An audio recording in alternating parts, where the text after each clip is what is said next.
dari awal sampai ke S2 sudah biaya sendiri, Sendiri, otomatis ya. sendiri. Nah, ini pekerjaannya apa tadi yang misalnya sambil kuliah sambil kerja? Kalau soal pekerjaan saya ini cukup unik. Nah, boleh saya ceritakan Ya, sedikit. Tamat sekolah pertanian, ya saya tidak melamar untuk menjadi PPL. Karena hari ini teman-teman saya sudah banyak yang PPL. karena zaman itu Pak memang PPL dicari Pak ya. Ya, saya ini lucu orangnya. Kalau nilai penyuluhan saya di sekolah itu 8. Nah, Tapi ketika saya harus berhadapan di hadapan petani, kaki saya tuh mau tanggal rasanya lutut tuh. Kepercayaan diri saya kurang begitu. Sehingga saya tidak berani jadi PPL. Akhirnya saya memilih bekerja di perkebunan, salah satu perkebunan di Sanggau. Dan awalnya ya bukan dapat pekerjaan yang baik. Saya justru jadi tukang pikul bibit sawit.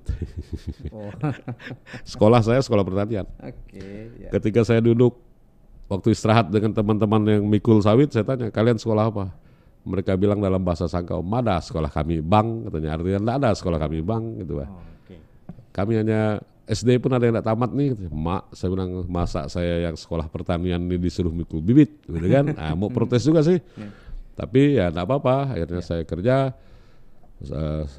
Ketika satu hari saya ditanya, ngapa kamu lalu akhirnya mikul bibit dan sekarang malah ikut di jadi walkman-nya Gleder gitu kan. Saya sempat ikut karena saya pikir mungkin kalau saya bawa Gleder mungkin gaji saya lebih tinggi gitu. Dan lebih keren juga. Lebih kelihatan, keren Pak, juga ya. kan. Karena ada teman saya, coba kamu jadi walkman saya sekalian kamu belajar Gleder. Keren, ya. Ya, tapi ternyata saya memang kalau soal mobil itu mental saya kurang. Akhirnya saya tidak bisa. Nah, saya ditariklah jadi mandor. Oh, ini dia ya. Mandor pun hanya berani bawa ibu-ibu zaman itu. Karena saya disuruh mandor salah satu kampung, saya takut. Karena saya mendengar berapa kali mandor di kampung itu diikat. Akhirnya saya bawa ibu-ibu, mandor pupuk. Tapi dalam 1 tahun akhirnya saya tidak merasa puas juga karena ya ternyata saya tidak berkembang. Ada teman saya mengajak membantu dia membuka menjadi pengetaman kayu. Nah, saya ikut bekerja pengetaman kayu. Oke. Dalam kondisi kerja ini kuliah jalan terus? Belum. Oh, belum. Oke, Belum. oke. Karena tidak cukup waktu itu. Oh, ya.